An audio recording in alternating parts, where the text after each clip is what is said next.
नमो बुद्धाय। जय छात्र धर्म। जय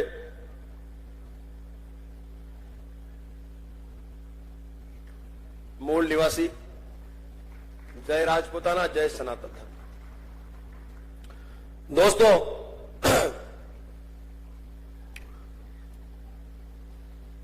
समस्त मंचासीन महानुभावों को मेरा कोटि कोटि नमन है और खास तौर पर वामसेप के राष्ट्रीय अध्यक्ष वामन मेश्राम जी को उनके चरणों में मैं कोटि कोटि नमन प्रस्तुत करता हूं, क्योंकि उम्र में वो बहुत बड़े हैं मेरे से। 67 साल की उम्र में भी उनमें वही जोश है जो जवानी में हुआ करता था। तो मैं उनके चरणों में कोटि कोटि नमन करता हूं और मेरे समक्ष उपस्थित जिनके बिना यह आयोजन कभी सफल ही नहीं हो सकता, आप सभी का दिल से आभार व्यक्त करता हूं। आप इतनी बड़ी संख्या में यहां उपस्थिति दर्ज करवा चुके हैं, दिल से आभार व्यक्त करता हूं। हमने कभी आरक्षण का भी विरोध नहीं किया और नहीं कभी करेंगे। यह अधिकार है, एक सरकार की सुविधाएं हैं, मिलती है तो आपत्ति का है, लेकिन हम यह जरूर चाहते हैं कि यह प्रत्येक व्यक्ति तक पहुंच जाए जो इसका अधिकारी है। वो कहीं न कहीं नहीं पहुंच रहा। 70 साल हो गए साहब, आपको अभी तक पूरा आरक्षण नहीं मिल पाया है। आज भी कई लोग आरक्षण से वंचित है, तो इस पे भी हमें ध्यान देने की आवश्यकता है। कोई विरोध नहीं है, लेकिन इसका लाभ उस अंतिम व्यक्ति तक मिले जिसको इसका अधिकार है। तो ये सारी बातें लेके मैं मैदान में उतरा हूं, क्योंकि ये आजाद भारत देश है, स्वतंत्र भारत देश है, लोकतंत्र से चलता है। प्रत्येक भारत के व्यक्ति को यहां पर स्वतंत्रता से जीने का अधिकार है और वह अधिकार कोई किसी से नहीं छीन सकता। तो आप उस अधिकार और न्याय को अवश्य पाए, ये मैं भी चाहता हूं और हमारे जो राष्ट्रीय अध्यक्ष वो भी चाहते हैं।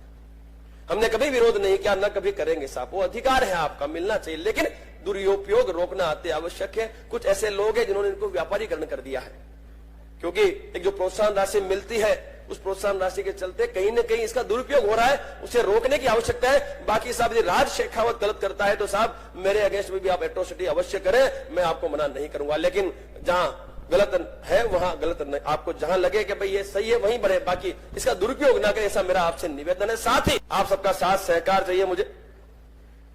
मैं इतना ही कहना चाहता हूं कि इतना बड़ा एक महान योद्धा जो सालों से आप सबको एक करने का कार्य कर रहा है, उसका साथ कभी किसी भी कीमत में छोड़ना मत। उसके साथ साए के साथ साए के जैसे खिलना। और मैं आपसे वादा करके जाता हूं, मैं आपके राष्ट्रीय अध्यक्ष जी वामन मेश्राम जी से मैं निवेदन करना चाहता हूं, मैं आपसे वादा करता हूं सर, आपको जहां आवश्यकता हो एक कॉल करना साहब, राज शेखावत आपके सामने खड़ा मिलेगा। हम तो क्षत्रिय हैं, फौजी हैं, और जहां बात आती है देश हित, राष्ट्र हित, जनता के हित की, वहां हम आपके साथ अवश्य खड़े मिलेंगे। मैंने कहा आपसे कि ये जो घटना हुई, ये जो हत्या हुई, ये हत्या करने वाले जो भी है उनको जवाब देना हम सबका फर्ज बनता है, क्योंकि सुखदेव सिंह गोगामणि मात्र क्षत्रियों के आगेवान नहीं थे, वो सर्व समाज के लिए काम करते थे। तो सर्व समाज का दायित्व बनता है कि इन हत्यारों को हमें किसी भी कीमत में बचने नहीं देना है। ये आप सबका दायित्व बनता है। हमने मांग एनकाउंटर की है, गिरफ्तारियां हुई, हमारी 11 मांगे इन्होंने मानी है, गिरफ्तारियां हुई है, एनआईए को यह केस भी रिफर कर दिया गया है। लेकिन आज भी कई जो मुख्य सूत्रधार थे वो गिरफ्तारी से दूर हैं। तो आप सबका साथ सहकार हमें चाहिए। देंगे कि नहीं साथ सहकार? इसमें तैयार हैं आप? आपका साथ सहकार चाहिए, सर्व समाज का साथ सहकार चाहिए, ताकि इन गीदड़ों को गिरफ्तारी के पश्चात इनको जड़ मूल से खत्म करने में हम सब मिलकर सरकार पर दबाव बना सके। और मैंने कुछ दिन पहले घोषणा भी की है कि बहुत ही कम समय में हम लोग राजस्थान विधानसभा को घेरने का प्लान कर रहे हैं मेश्राम जी। तो उसमें भी मैं आप सभी को, वामसेप के समस्त सदस्यों को, पदाधिकारी को, फिर आपका भारत मुक्ति मोर्चा है, प्लस आपका जो हमारा मूल निवास जो है हमारा एक संघ है, उन सभी से मैं निवेदन करता हूं कि जब भी हम आपको आमंत्रित करें उस वक्त विधानसभा के घेराव में, राजस्थान के विधानसभा के घेराव में आप लोगों की उपस्थिति अवश्य दर्ज कराएं। ऐसा मेरा आप सबसे निवेदन है, क्योंकि संघे शक्ति कलयुग है, संगठन ही शक्ति है इस कलयुग में। आप सबकी उपस्थिति ही हमें सफलता दिलाएंगे और खाली हाथ कोई नहीं आएगा भाई।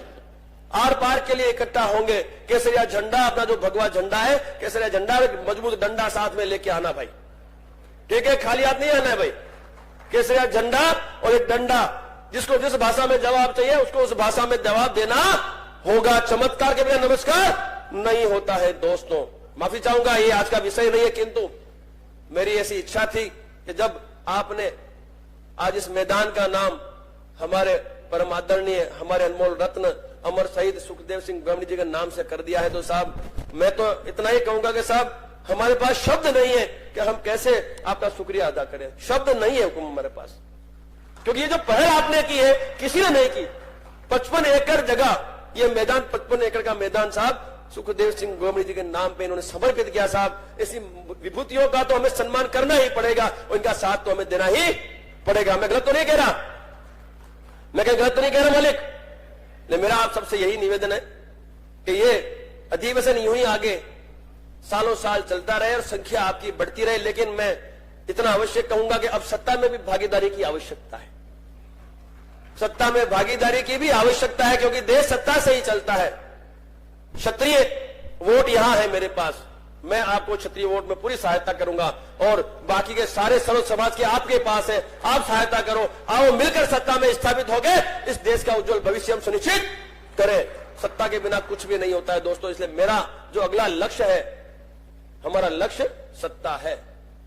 सीधी सीधी बात है, हम लोग अब सत्ता में स्थापित होने के लिए, क्योंकि हम तो दो बालक प्रतिपाल हैं, हमारा छात्र धर्म देश की जनता की सेवा और रक्षा करना है, लेकिन बिना सत्ता के करेंगे क्या। इसलिए मैं आपसे भी निवेदन करता हूं कि जहां भी कोई भी चुनाव हो, चाहे वो सरपंच का हो, चाहे तहसील पंचायत हो, चाहे जिला पंचायत हो, चाहे विधायक धारासभा का हो, जो विधानसभा होती है, या फिर सांसद का जो लोकसभा है, जो भी चुनाव होता है, और वहां पे यदि कोई क्षत्रिय उम्मीदवारी लेता है तो साहब उसे जिताने में अपना योगदान देना। मैं आपको विश्वास दिलाता हूं वो आपको न्याय अधिकार दिलवा के ही रहेगा साहब, ये मेरा वादा आपसे। लेकिन सत्ता के बिना कुछ भी नहीं है, इसलिए मैं निवेदन करूंगा हमारे राष्ट्रीय अध्यक्ष जी से कि साहब आने वाले समय में क्यों ना हम साथ मिलकर सत्ता की ओर भी एक कदम आगे बढ़े, ऐसा मेरा निवेदन है हमारे राष्ट्रीय अध्यक्ष जी मोहम्मद मेश्राम जी से। और आप सबका दिल से आभार व्यक्त करता हूं, इतनी बड़ी संख्या में आप सब यहां उपस्थिति दर्ज कराई और मुझ नाचीज को यहां इस मंच पर बुलाकर मुझे दो बात अपनी रखने का मौका दिया। बाकी जो कॉन्सेप्ट है, जो विजन है, जो मिशन है, वो मिशन पे तो आपको चलना ही है। वो मिशन जो है, उस मिशन में राष्ट्रहित है। आज यदि ये अधिवेशन हुआ है तो राष्ट्रहित के लिए हुआ है, अहित के लिए तो नहीं हुआ भाई। जो भी अधिवेशन हुआ राष्ट्रहित के लिए हुआ है। आज लाखों लोग इस 5 दिनों में यहाँ पे आए, यहाँ पे बैठे, यहाँ पे चर्चा की और यहाँ से फिर गए, तो वो कहीं ना कहीं कुछ न कुछ राष्ट्रहित के लिए तो आए थे। तो जो भी आयोजन हो रहा है राष्ट्रहित के लिए हो रहा है, हम सबका दायित्व बनता है कि इन आयोजनों को हम सफल बनाए। लेकिन मैं आपसे वादा करता हूं कि आज के बाद 1% भी आज मैं आप लोगों पे नहीं आने दूंगा, ये मेरा वादा है आपसे। एक आवाज देना पूरे भारतवर्ष में क्षत्रिय आपके साथ खड़ा है साहब, आपके साथ क्षत्रिय खड़ा है। आप लोगों की संख्या, आप लोगों की एकता, वो आपको सफलता दिलाएगी। लेकिन हम आपसे वादा करते हैं कि जहां भी आपके ऊपर आंच आई वहां क्षत्रिय आपको समर्थन भी देगा और उनको जवाब भी देने के लिए हम खड़े हैं आपके साथ। बहुत बहुत शुक्रिया, आप सभी का दिल से आभार। बस यूं ही आप सभी संगठित होकर इस देश के लिए अपना दायित्व निभाते रहे और आप सभी का योगदान यूं ही राष्ट्रीय अध्यक्ष जी को शक्तिशाली बनाए और ये राष्ट्रीय अध्यक्ष जी 100 नहीं हजारों साल जिए और आपको मार्गदर्शित करे। बहुत बहुत शुक्रिया। जय सनातन धर्म, जय नमो बुद्धाय, जय छात्र धर्म, जय मूल निवासी। बहुत बहुत शुक्रिया। जय मूल निवासी। धन्यवाद मान्यवर राज सिंह शेखावत साहब, जो कि आपके साथ सहयोग से इस आंदोलन में जान आई।